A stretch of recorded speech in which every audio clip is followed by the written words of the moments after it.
Yang pertama, menurut gue pribadi adalah kita mesti mengenali anggota tim kita, Hmm. apa kelebihan mereka, apa kekuatan mereka, gitu ya. Hmm. Kemudian juga kita mesti secara personal dan profesional itu mesti Hmm. mesti bonding lah ya, mesti apa ya istilahnya, ikrip lah ya, kalau bahasa anak sekarang gitu Hmm. kan. Ya mesti tahu lah mereka ini seperti apa. Karena gini, jadi gue pernah suatu hari bantuin eh, sebuah perusahaan lah di Cilandak sana. Hmm. Jadi atasannya ini, bos besarnya mereka, bos Hmm. besar itu mereka eh, punya buku. Buku ini bukan buku apa ya, buku tulis lah ya, buku catatan. Hmm. Isi catatannya adalah dia tuh tahu siapa aja Hmm. nama-nama keluarga one down di bawah dia. Oh ya? Iya, Hmm. ulang tahunnya kapan. Hmm.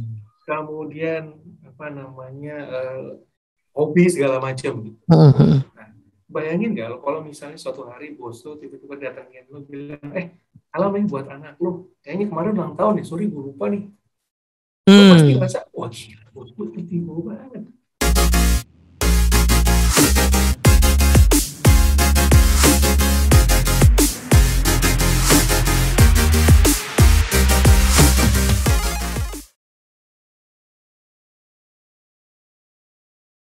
Oke, assalamualaikum warahmatullahi wabarakatuh. Waalaikumsalam warahmatullahi wabarakatuh. Baik, ketemu lagi di Better Leader nih, Bang Arya. Ya, Katanya lagi di rumah mertua nih, Bang. anyway, ya lagi di rumah mertua jadi sore ikut kita panggil audiens lo tuh apa sih? Belum ada panggilannya. Ini udah video keberapa nih? Belum ada aja. Iya, belum ada yang ngusul. Mungkin juga yang nonton masih itu aja kali, Bang. Aduh, paling bokap lo, nyokap gua gitu ya, atau siapa Bisa gitu. jadi, bisa jadi. Ya kan anak gue, ya kan istri gue Istri-istri biasanya dia kita suka gitu. istri kita suka nontonin terus kalau yang punya gue sendiri kan udah di iklannya ya. Jadi iklannya ditontonin biar nambah revenue katanya gitu. Oke, lagi di rumah Oke, mertua. Gimana ya nih Bang? benar. Kayak kesayangan mertua banget nih. Bukan, ya kita mainin anak gua kan yang kedua lagi libur sekolah kan, habis weekend gitu gitulah. Hmm. Terus juga udah lama kan semenjak pandemi kemarin tinggi tuh angkanya, gua Hmm. udah lama banget gitu gak ngunjungin, entah ngunjungin orang tua gua, entah itu ngunjungin mertua gua gitu ya. Hmm. Mumpung sekarang pandeminya udah landai, ya udah, Hmm. yuk kita kunjungi orang tua kita. Gitu. Oke, luar Dan biasa. teman-teman Ini udah lama banget juga nih. Dan teman-teman udah lama banget juga nggak keluar-keluar ya biasanya. iya benar Nonton benar. gitu ya. Nah, jangan Iya. mentang-mentang itu, jangan mentang-mentang sering keluar-keluar nggak nonton gitu ya gitu ya. Oke. Iya betul. Ini Nonton lah. kita bisa ditonton sambil ini kok Bang, sambil jalan-jalan ya. Iya benar. Dan ngomong-ngomong ini Bang, kemarin barusan mikir ini ya. Jadi dulu kan pernah ada tuh ya polemik soal vaksin ya kan. Wah Ya. vaksin ini gimana bla bla bla. Ternyata coba dari dulu tahu ya. Yang nggak vaksin nggak boleh masuk mall. Beres urusan Bang. Nah, beres benar-benar. Rame sekarang mall itu kemarin. Orang tuh lebih takut nggak apa namanya, nggak minum chat time daripada sakit corona gitu ya sih gitu. Iya bener bener bener. Iya. Oke, nah teman-teman, ini saya datangkan lagi ya Mas atau Bang Arya Erlangga. Yang di beberapa video sebelumnya kita sudah sempat bahas soal dua kesalahan klasik para manajer. Nah, baru kebahas satu kesalahan waktu itu ya. Lahan. Ya. Nah, isinya apa? Nonton aja bagi yang belum ya, nonton ke sana gitu. Kita nggak ulang lagi. Nah, sekarang kita mau nonton yang kesalahan keduanya nih apa nih Bang Arya? Oke, jadi mungkin review sedikit ya. Kemarin kan gue sempat bilang bahwa ada dua kesalahan klasik. Kesalahan klasik itu artinya Hmm. kesalahan yang eh, sering kali diulangi. Ya, sering kali Oke. diulangi oleh para leader. Kemarin kan kita udah Hmm. bahas tuh, orang mencoba mengelola orang lain padahal dia belum bisa mengelola diri sendiri ya. Nah. Yang kemarin tuh, kemarin. Hmm. Nah, sekarang yang kedua adalah orang mencoba mengelola orang lain, padahal orang lain tuh mampu mengelola diri mereka sendiri sebenarnya. Wah, ntar bang, pelan-pelan bang. Ini kalimatnya rada Menarik ya. rada menarik nih ya. Coba diulangi lagi bang, soalnya gue takut salah nangkep nih. Nih, fase yang kedua, orang mencoba mengelola orang lain, padahal orang lain mampu mengelola diri mereka sendiri. Oke. Contoh Gua nih, sebagai leader ya berusaha untuk betul. mengelola orang lain ya. Nah, padahal sebenarnya mereka tuh bisa mengelola dirinya sendiri. Oh, gimana tuh? Iya dong. Pertanyaan gini ya. Entah kita ini dari organisasi mana aja nih, gitu ya. Entah kita dari organisasi mana aja, dari organisasi apa aja, dari perusahaan apa aja, pasti ketika kita masuk perusahaan, itu dia udah ada serangkaian tes, betul nggak? Tes psikologi lah, tes kesehatan lah, tes apa lagi, interview segala macam gitu ya. Terus kita dinyatakan lulus. Dinyatakan lulus, artinya kita udah kompeten dong. Oh, oke. Ya kan? Nah, jadi ketika kita udah kompeten, pasti anggota tim kita nih juga melalui serangkaian hal yang sama. Ada psikotes juga, ada tes apa, pokoknya macam-macam tes lah. Mereka dinyatakan kompeten, mereka lulus, maka mereka udah kompeten, jadi anggota tim. Nah, pertanyaannya, kalau mereka udah kompeten, kita sudah kompeten, ngapain kita ngasih tahu mereka dari A sampai Z kan? Oh gitu. Itu maksudnya bro. Jadi sorry gimana tadi? Boleh di? Iya kan gitu ya. Jadi kalau mereka udah kompeten, kita udah kompeten, ngapain kita ngasih tahu mereka tuh dari A sampai Z? Kita udah sama-sama kompeten kan gitu. Ini poin menarik nih ya. Jadi logikanya kenapa kok harusnya ya. Jadi kalau kalimat tadi kan kesalahannya pengen mengelola orang padahal mereka harusnya bisa mengelola diri mereka sendiri. Kenapa kok itu idenya? Karena orang yang masuk di company kita, asumsinya company itu cukup settle ya, sudah diseleksi segala macamnya. Harusnya mereka nggak perlu dikasih tahu A sampai Z. Harusnya mereka itu bisa kerja mandiri gitu kan. Nah itulah mengapa akhirnya jadi kesalahan. Nah tapi gini bang, itu kan menimbulkan pertanyaan berikutnya bang. Misalnya ya kalau company-nya yang kayak tadi ya seleksinya bener segala macam gitu ya. Oh, ini anggota tim gua nih masalahnya bapuk-bapuk bang Arya. Yang susah banget dikelolanya nih, jangan-jangan masalah rekrut misalnya gitu situasinya. Nah, atau yang kedua nih bang, sekalian kita ini. Yang kedua adalah kenyataannya enggak tuh. Lulusan kampus bagus ya, fresh graduate masuk nggak bisa langsung kerja tuh gitu. Nah, gimana tuh bang? Oke, yang pertama kalau memang itu kenyataannya kita mesti mapping dulu. Nah, yang tadi lu bilang bapuk-bapuk itu udah berapa tahun kerja kan gitu ya? Oke. Kalau memang mereka baru kerja, ya wajar. Namanya juga baru masuk ke dalam satu situasi yang baru, gitu kan? Nah, mereka ngalamin hal yang itu. Cuma pertanyaannya siapain kan gitu? Iya. Kalau yang kedua nih, mereka udah 3 tahun, misalnya mereka udah bertahun-tahun lah kerja sama kita. Terus mereka bapuk. Ya, gue menggunakan istilah yang bilang tadi nih ya, mereka bapuk gitu ya. Bapuk. Ya, itu kan tadi lo ngomong gitu. Iya. Nih, ya. Jadi mereka bapuk nih, mereka udah bertahun-tahun kerja sama kita dan mereka bapuk. Pertanyaan berikutnya, yang itu salah kita sebagai leader. Kan gitu ya. Nah, kalau itu treatmentnya beda lagi tuh, Mas Teddy. Jadi kalau memang mereka baru masuk, kemudian wajar loh mereka masih butuh penyesuaian segala macam. Mereka quote-unquote tadi mabuk tadi ya. Treatmentnya pasti berbeda dengan yang udah bertahun-tahun kerja sama kita, terus mereka bapuk. Jadi salah kita nih sebagai seorang leader. Oke. Nah, berarti kalimat yang tadi tuh buat yang mana bang? Buat yang di kondisi mana? Nah, ini faktanya gini kan tadi ya kalimat yang awal tadi kita mencoba mengelola orang lain padahal mereka mampu mengelola diri mereka sendiri. Sebenarnya bisa digunakan dua-duanya. Pertanyaannya, gimana cara kita gini? Agar mereka mau dan mampu mengelola diri mereka sendiri, kita bisa ngapain? Kita mesti ngapain kan? Itu kata kuncinya. Kan gini, balik lagi adalah gini.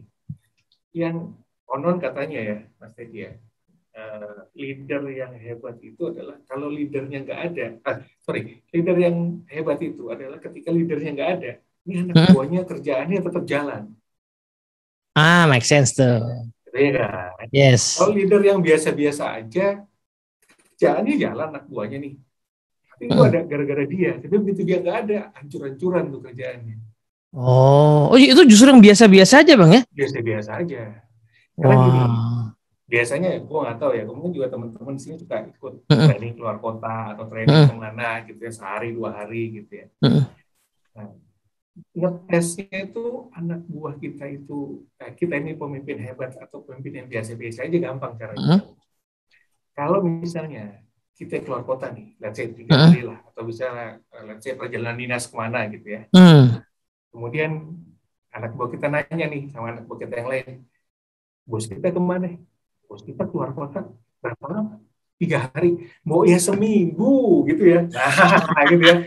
Itu mungkin kita adalah pemimpin yang biasa-biasa aja, gitu kan. Ah. Mereka ngarepin justru kita ya udahlah, cabut aja deh, gitu kan. Nah, karena apa? Karena mereka kayak mungkin kita juga pernah dengar ya, apa namanya, kita keberadaan kita itu menjadi momok buat mereka. Gitu. Ngomong kayak Oke. gimana? Mungkin kita capai target, cuman cara kita mencapai target itu misalnya kita tuh terlalu, let's say apa ya, demanding, terlalu kita ini adalah orang yang pokoknya, nah kayak gitu ya. Mungkin anak buah kita bisa mencapai target, cuman apa yang berikutnya mereka happy nggak dengan keberadaan kita? Oke.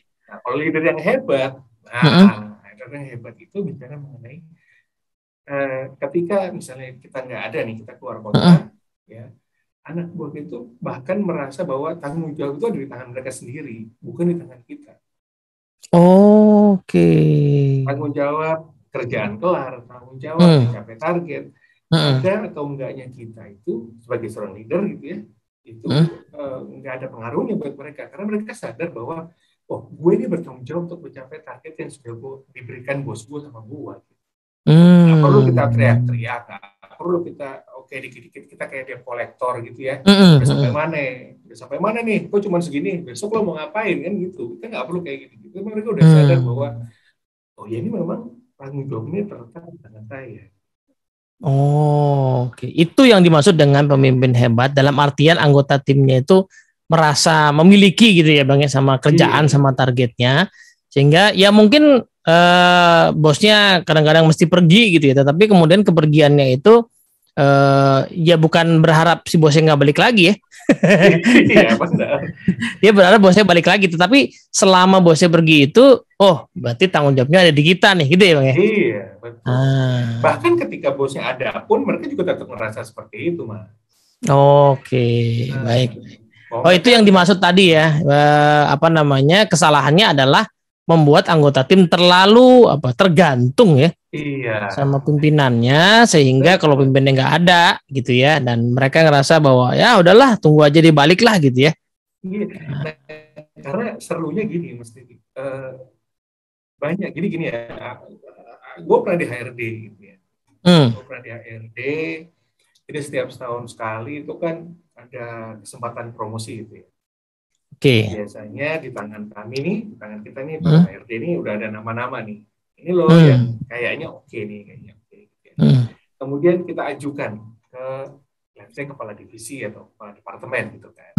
Ini si A nih kayaknya udah, si A nih misalnya saya dia memimpin sebuah unit gitu ya. Udah layak dipromosi nih. Itu nggak sedikit, Mas Teddy, para kepala divisi, kepala departemen yang ngomong gini, jangan dia deh. Kalau nggak ada dia, anak buahnya nggak jalan. Oh, gitu. Jadi dia gitu? Itu karena itu dia terhambat promosinya gara-gara gitu tadi. Nggak ada dia nih, anak buahnya gak jalan. Yang artinya anak buahnya itu sangat bergantung sama si leader ini. Oh, jadi meskipun si leader ini bagus ya performance-nya gitu Bang ya, tapi nggak jadi dipindahin gara-gara wah nanti kalau dia dicabut pindah ke tempat lain atau dipromosi, itu yang nanganin siapa gitu ya? Itu. Oke. Nah, jadi dan serunya nih Mas Teddy, banyak para leader yang berpikirnya gini. Nanti kalau anak buah gua sama pinternya atau lebih pinter dari gua mau kemana? Terus gua mau kemana kan? Ntar jangan-jangan gajinya lebih gede daripada gua. Oh. Sehingga akhirnya leader tadi itu ya udah dia keep pengetahuannya,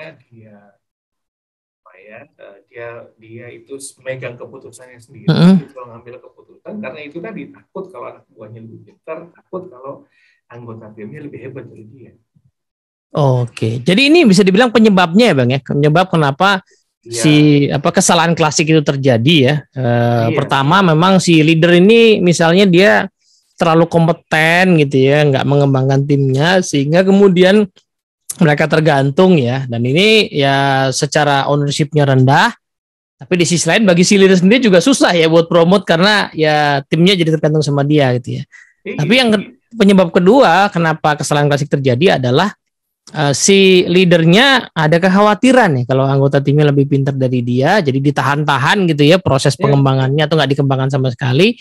Nah, akhirnya ya balik lagi ya, akhirnya dia harus terus-terusan untuk mengendalikan gitu ya Bang? Iya betul Mas Edi. Padahal bosku pernah ngomong, tematik orang lebih sama.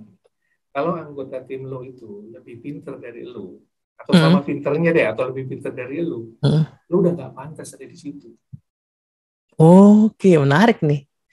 Pantasnya ada di mana? Ya di atasnya lagi. Iya juga. Kan gitu ya. Iya dong. Misalnya di sini nih anak buah kita udah pinter sama pinternya sama kita nggak pantas lagi ada di sini. Pantasnya di mana? Ya di atasnya lagi lah, orang mereka udah sama level dengan kita. Artinya kita punya stok banyak untuk orang yang gantiin gua suatu saat nanti. Oke. Betul kan? Jadi itu obatnya ya. Kalau bagi yang kasus kedua ya, obat bagi leader yang takut anak buahnya pinter. Justru kalau anak buahnya pinter, dia sudah siap menggantikan. Kita harusnya udah lebih tinggi lagi. Masalahnya emang gimana kalau seandainya nggak ada tempat buat saya? Nah, ini menarik ya. Kalau nggak ada tempat buat saya di perusahaan ini, kan bisa ada perusahaan lain, Mas Dedi. Itu juga nggak ada. Nah, ini menarik nih. Kalau emang nggak ada, ya, misalnya kita let's say lah, misalnya, gue udah pantas kayaknya jadi let's say naik promote nih, gitu ya. Terus ternyata nggak ada. Pertanyaan berikut ini, nggak ada tuh apa? Nggak ada itu emang nggak ada posisinya atau kita nggak tahu ada di mana, kita mau nyari di mana, gitu. Oke. Terus atau nggak ada apa? Banyak sih jawabannya ya, banyak jawabannya. Cuman menurut gue pribadi adalah balik-balik lagi. Kalau memang let's say misalnya, kalau gini ya, gue pernah ngomong ini di salah satu kelas. Percayalah kalau memang perusahaan nggak mau perhatiin kita, perhatiin karir kita, percayalah ada orang loh yang merhatiin karir kita. Dan serunya adalah orang itu dari luar perusahaan kita. Ya kan pastilah. Jadi banyak teman-teman kita misalnya entah teman kita resign atau kita misalnya promosi ke tempat lain atau mantan bos kita resign. Kalau memang kita kerja benar, itu untuk investasi buat diri kita sendiri. Ya kan? Karena secara disadari atau enggak itu udah branding bener. Iya. Oh, di situ kuncinya ya. Jadi si orang yang bisa mengembangkan anggota tim seperti ini ya, itu seharusnya memang orang yang kinerjanya bagus ya, kemampuan mimpinnya bagus. Jadi nggak mungkin tuh ya dia nggak laku di dalam maupun di luar ya kan. Jadi nggak perlu khawatir. Nah, berarti kebalikannya dong ya. Coba tuh. Benarnya gini. Let's say misalnya anak buah gue udah pintar sama pintarnya sama gue, cuman gue nggak naik-naik. Kan mereka nggak betah juga dong di bawah gue terus. Mereka udah sama pintarnya gue. Mereka resign dong. Nah, cuma kalau kita udah bantuin mereka ketika mereka masih sama kita, maka mereka akan ingat kita juga kan ini. Iya juga sih. Bisa. Kan? Ketika mereka mental ke perusahaan lain dipromosi, kemudian tiba-tiba ada let's say ada kesempatan gitu ya. Pasti yang di kepala mereka, gue inget bos gue nih dulu. Wah, iya juga sih. Gitu, Pak. Itu benar tuh, karena kemarin ada video yang sama Pak Deki ya, Pak D. Itu ceritanya Pak D kan begitu kan, jadi dia punya anggota tim ya udah resign gitu ya, hubungannya baik dari dulu sampai masih di maintain. Lalu anggota timnya ternyata lebih melesat karirnya tuh Bang. terus Pak Adenya direkrut gitu ya, dan nggak keberatan karena emang sebenarnya oke-oke aja ya, posisi bagus segala macamnya. Tapi pertanyaannya kan, kok anggota timnya inget ya dan mau ngajakin gitu kan?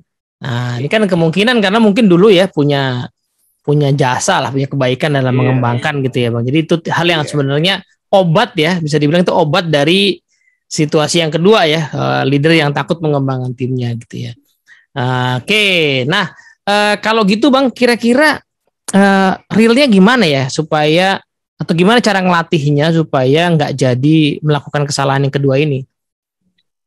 Oke, yang pertama menurut gue pribadi adalah kita mesti mengenali anggota tim kita. Apa kelebihan mereka, apa kekuatan mereka, gitu ya. Kemudian juga kita mesti secara personal dan profesional itu mesti bonding lah ya, mesti apa ya istilahnya, ikrip lah ya, kalau bahasa anak sekarang. Ya mesti tahu lah mereka ini seperti apa. Karena gini, jadi gue pernah suatu hari bantuin sebuah perusahaan lah di Cilandak sana. Jadi atasannya ini, bos besarnya mereka. Bos besar itu mereka punya buku. Buku ini bukan buku apa ya, buku tulis lah ya, buku catatan. Isi catatannya adalah dia tuh tahu siapa aja nama-nama keluarga one down di bawah dia. Oh ya? Iya. Ulang tahunnya kapan?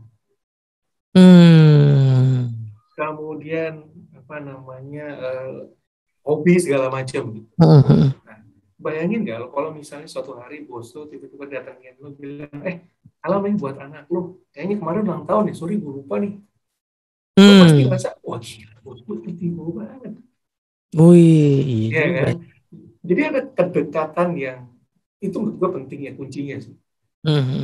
Karena kalau lo bayangin aja, lo udah nikah kan ya?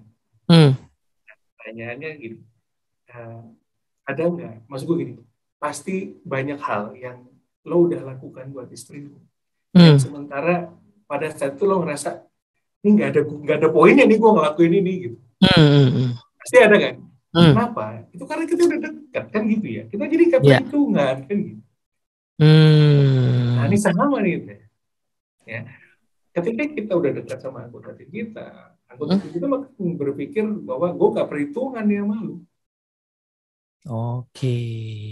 Jadi kerja tuh ya memang gue kerja bukan dengan orang yang apa namanya bos macam-macam ya. Ada orang yang gue takutin, ada bosnya adalah orang yang memang secara struktur di atas gue, tapi gue kerja buat orang yang gue respect, itu kan beda. Oke, jadi poinnya pertama itu ya, jadi menjadi leader yang di respect, yang dihargai ya, supaya tadi ya timnya mandiri mau punya ownership, tapi caranya adalah dengan cara melakukan hal-hal yang sifatnya personal gitu Bang ya. Jadi dan itu hanya terjadi kalau kita as leader mencoba untuk mengenali anggota tim kita bahkan cukup mendalam. Nah tadi praktek yang bagusnya adalah mengenal keluarga bahkan sampai ke ulang tahun dari anggota keluarga dari timnya satu-satu gitu ya. Ya itu salah satu contoh ya, satu praktek aja. Iya. Yang lain gue yakin banyak lah ya. Ya bukan cuma itu ya, tapi itu kan berarti kan satu indikator. Oh berarti sampai sangat personal. Dan zaman sekarang sebenarnya lebih dimudahkan ya Bang, karena tanggal ulang tahun itu tinggal ditaruh di handphone gitu ya, nggak usah dicatat pakai buku lagi. Dan sekarang kita bisa ke Facebook aja kan udah ada tuh tanggal ulang tahun ini. Iya. Itu lebih enak. Berarti zaman sekarang tuh isunya tinggal mau nggak ya memanfaatkan teknologi itu kan? Benar. Ya, mungkin misalnya nggak. Daripada kita ngepoin anak buah kita nih, dari mana aja nih ngomongin kita apa kagak gitu kan? Mendingan keponya adalah wah ada perayaan ulang tahun di rumahnya. Ya kan? Mungkin kita capture, kita kasih selamat atau ya syukur-syukur kalau anggota timnya nggak banyak dan anaknya juga nggak banyak-banyak ya, kita kirim-kirimin apa. Kalau anaknya banyak sih lumayan boncos juga tuh Bang ya. Oke, intinya mengenal ya. Tapi mengenal apa lagi Bang yang diperlukan ya supaya tadi anggota tim bisa lebih mandiri lah gitu. Nah, tadi yang gue sampaikan ya, mengenal tadi kan kita mengenal secara personal. Yang kemudian yang kedua, yang lebih penting adalah kita kenali tadi kelebihan mereka apa sih. Itu bagus di bidang apa. area of improvement atau kekurangan mereka apa sih, potensi mereka tuh apa sih. Nah, setelah kita kenali, bukan cuma kita kenali ini, jadi gini sederhananya lagi lah. Salah satu hal yang membuat ini pendapat gue ya. Salah satu hal yang ngebuat kita tuh sayang banget sama orang tua itu ketika mereka itu melihat potensi kita, kemudian membiarkan kita growing dengan kekuatan-kekuatan kita kan gitu. Nah ini sama nih buat gue pribadi adalah setelah kita kenali nih potensi anggota tim kita kenali kelemahan mereka, kelebihan mereka. Pertanyaannya, lu sebagai atasan, sebagai orang tua di kantor kan gitu ya. Nah, kan kalau gue berpikir seperti gini, gue lebih suka, mungkin beberapa orang bilang menyebut subordinat itu sebagai anggota tim gitu ya. Kalau gue lebih senang menyebut sebagai anak buah. Kenapa? Karena suka tidak suka, mau nggak mau, kalau kita di kantor, kita punya anggota tim, kita itu bapaknya atau ibunya mereka gitu di kantor. Wah, ini menarik nih. Benar kan itu ya. Nah, jadi makanya tadi gue pakai analogi orang tua. Salah satu hal yang mesti dilakukan sama orang tua adalah ya tadi tuh mengembangkan potensi anak kita. Kita sebagai seorang bos di kantor itu juga salah satu tugas tanggung jawab kita adalah itu tadi mengembangkan, kita tahu potensi mereka, terus bukan cuma kita tahu, tapi kita mau membantu mereka untuk mencapai potensi mereka atau mengeluarkan potensi terbaik mereka sih. Oke, ini kalau nggak salah ada definisinya ya Bang, kalau dari Stephen Covey itu punya definisi leadership is communicating people's worth and potential ya so clearly so that they can see it in themselves gitu kan. Itu kan sebenarnya prosesnya kayak gini ya. Jadi kita pengen tim kita bisa mandiri, artinya mereka harus capable ya. Cuman masalahnya kan nggak mungkin orang tuh capable di semua hal gitu ya. So kadang-kadang kita mesti kenalin ya dia capable-nya di bidang apa aja. Nah, lalu dibantu ya untuk dikembangkan. Nah, berarti kan perlu tadi ya perhatian yang sangat mendalam seperti layaknya perhatian orang tua kepada anaknya. Jadi justru ini poin bagus nih. Karena zaman sekarang tuh justru orang lebih sering pakai kata anggota tim ya. Ya, supaya mungkin menghilangkan kesan hierarkis ya supaya setara. Tapi penjelasan Bang Arya tadi malah kebalikannya. Anak buah itu justru istilah yang punya rasa kata berbeda ya karena dia jadi anak kita gitu yang kita care banget sama dia. Itu opinion ya, Ted ya. Iya. Pendapat pribadi gua gitu karena karena dengan begitu kita jadi ngerasa bahwa ini anak gua gitu. Itu bukan cuma ini sebenarnya adalah gini. Kan sama tadi ya lu bilang ya, anak anggota tim kita sama anak kita tuh kalau menurutku juga kurang lebih ada kesamaan. Lu punya anak 3, gua anak 2. Masing-masing punya kelebihan, masing-masing punya kekurangan kan gitu. Nah, tugas kita ini sama juga sama anggota tim. Kalau kita punya anggota tim 5, anggota tim 3 ini sama juga. Dan tanggung jawab kita di rumah maupun di kantor sama juga untuk ngembangin mereka sesuai dengan potensi mereka. Kalau ada yang kurang kita tambahin dan sebagainya.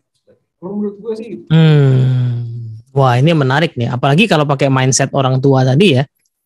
Ya mungkin itu ada yang menganggap itu bisa kepleset juga ya, orang tua kan suka ngatur-ngatur anaknya ya itu, tapi orang tua yang mungkin pengatur aja ya. Tapi di sisi lain kalau orang tua yang zaman now yang belajar parenting misalnya kan memang sudah bicara soal anak kita tuh punya potensi yang harus dikenali ya, diajak untuk dia mengenalinya dan dia mengembangkannya. Jadi bukan diatur-atur, bukan dikendalikan ya, tetapi dikembangkan.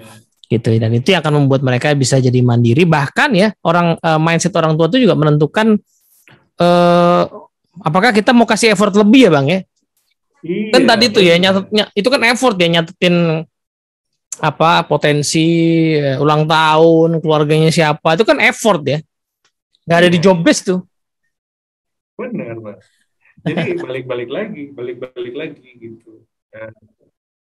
Marilah mulailah kita berpikir bahwa anggota tim kita tuh itu tanggung jawab kita juga, sama seperti kita di rumah. Oke. Ya, karena dengan begitu kita jadi lebih, ya, dan serunya adalah gini, Hmm. apa namanya, pernah nggak sih lo, itu merasa bahwa anggota tim kita misalnya udah punya keluarga ya, Hmm. punya istri, punya pasangan gitu ya. Ya. Kalau kita membuat mereka lebih baik, Hmm. ya bukan cuma anggota tim kita yang kita bantu, kita juga Hmm. membantu satu support sistemnya dia gitu. Wah, ini lebih lebih challenging lagi nih ya, tapi menarik banget nih. Jadi kenyataannya anggota tim kita itu kan manusia yang punya ya tadi entah keluarga, entah apa, punya kehidupan dia yang utuh lah ya gitu ya Bang. Ya, Nah, sebenarnya pada saat kita care sama hal-hal tadi itu bukan semata-mata sok-sokan care ya.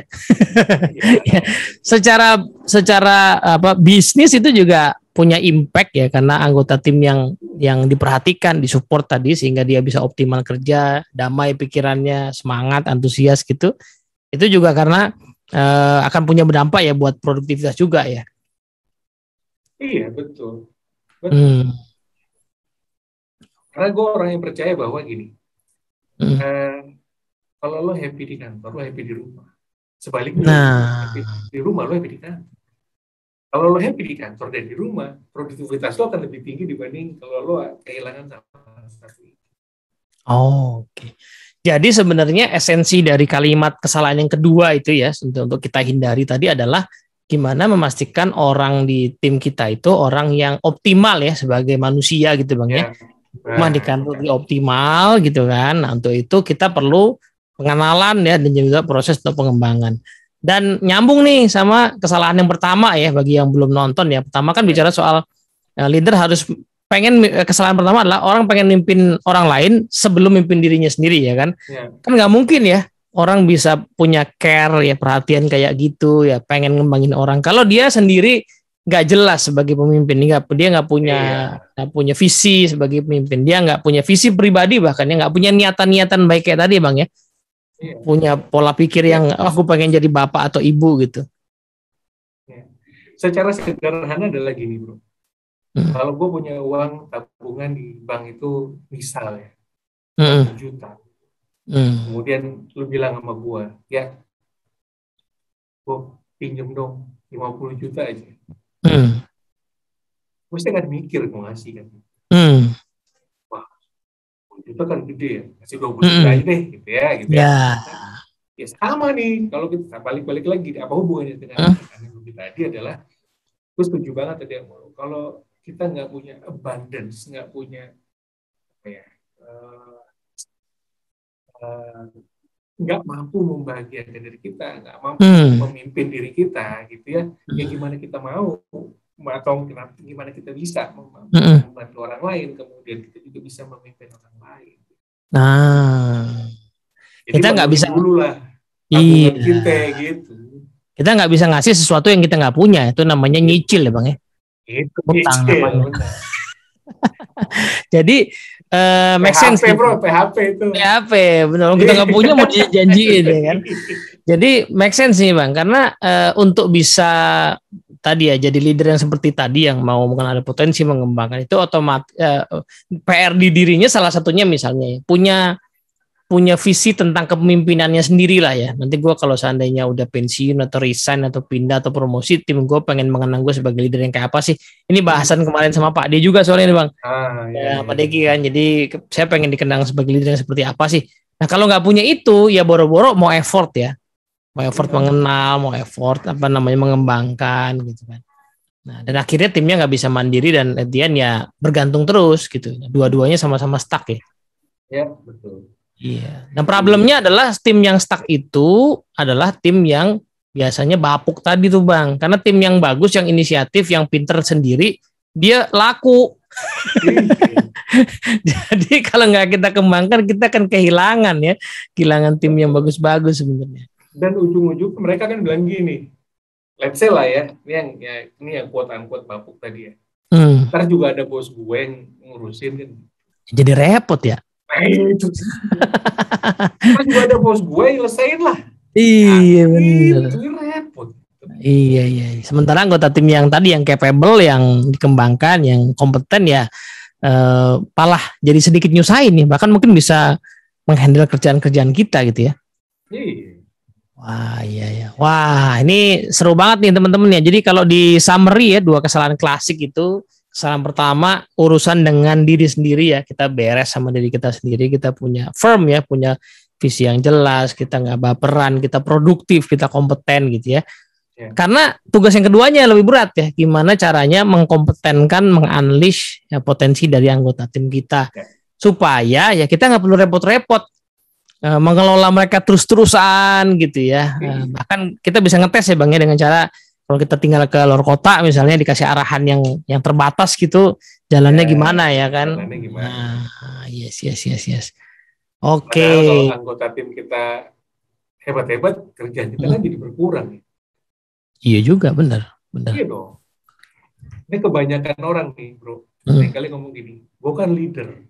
Wajar kalau gue pulang malam. Wah, itu yang dulu tuh, yang cerita di video pertama tuh. Ah, iya kan? Nah, Sore-sore meetingnya. iya, lo leader apa tukang babi ngepet kan kita punya malam terus kan?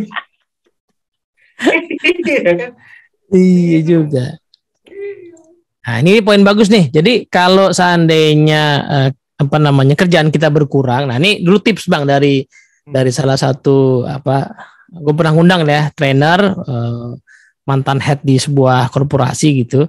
Dia cerita begitu. Anda kalau pengen, misalnya ini dia bicara ke middle manajemennya. Anda kalau pengen naik lebih tinggi lagi, kan otomatis harus bisa ngerjain kerjaan di atas, ya dong. Berarti kan lo mesti minta dong, bos gue, mana yang bisa gue bantu ya kan? Masalahnya kapan ngerjainnya?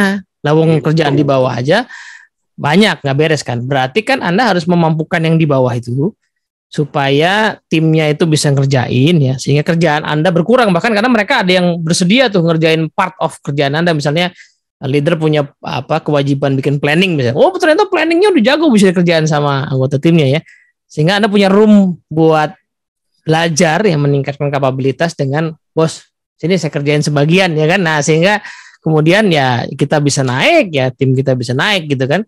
Dan itu mindsetnya dari tadi ya. Itu yang tadi gue bilang. Kalau anggota tim kita nih sama pinter sama kita udah nggak pantas ada di situ. Pantasnya di mana ya, di atasnya lagi. Iya. Gitu. Nah kita minterin mereka supaya kita punya ruang buat kita memintarkan diri naik ke atas lagi ya Bang. Itu. Siap, cakep nih. Oke, Bang Arya udah lumayan nih kita ngobrol nih Bang. Yap. Wah, kira-kira kalau misalnya ada semacam apa aksi praktis lah ya buat leader-leader muda atau yang baru menjabat maupun yang bercita-cita ya sebentar lagi menjabat ya, untuk menghindari dua kesalahan klasik tadi, apa tuh kira-kira pesan terakhirnya Bang Aryan?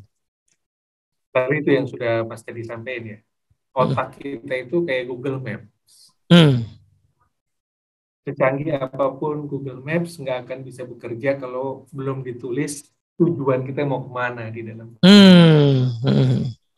Jadi balik lagi otak kita juga sama. Jadi sebagai seorang leader, mesti disampaikan tuh ya, mesti mikirin nih. Nanti gue pengen jadi leader yang seperti apa sih, yang kayak apa sih? Ya. Nah kemudian cari tuh jalan mana yang bisa membuat gue berada di situ. Lampaui jalan itu, ya. Kemudian setelah kita sampai atau kita mendekati sampai ke titik yang kita inginkan, maka bersihin jalan agar anggota tim kita nih juga melewati. Kalau bahkan mungkin kalau bisa mencari jalannya sendiri untuk sampai ke titik mereka. Jadi itu tadi ya, yang pertama adalah secara prakteknya kita mesti punya tujuan. Kemudian yang kedua kita mesti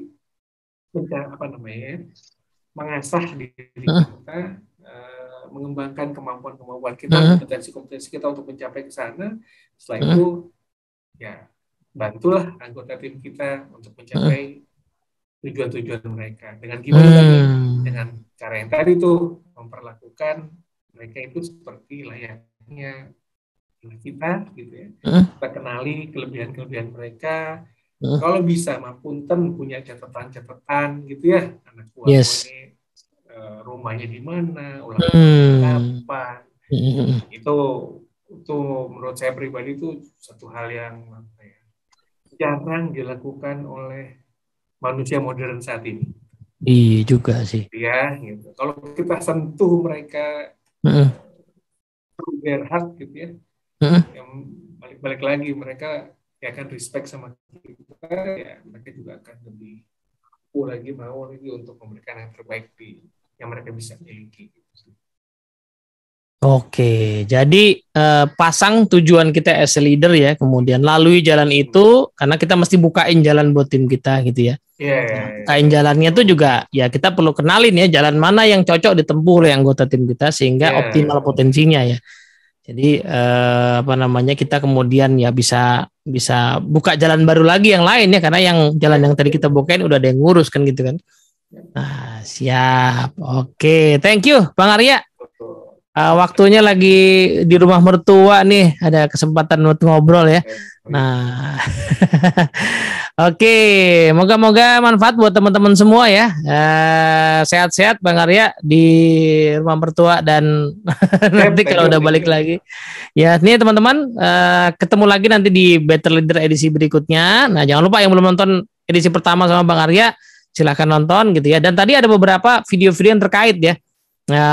Tadi dengan Pak Deki misalnya bicara soal tadi itu ya bagaimana kita perlu menjadi membayangkan lah diri kita menjadi seseorang yang kalau saya jadi pemimpin itu ya kalau bisa nanti anggota tim kita itu akan apa ya punya impresi yang baik gitu ya karena memang kita berusaha untuk mencapai orang yang seperti itu. Oke, assalamualaikum warahmatullahi wabarakatuh. Waalaikumsalam.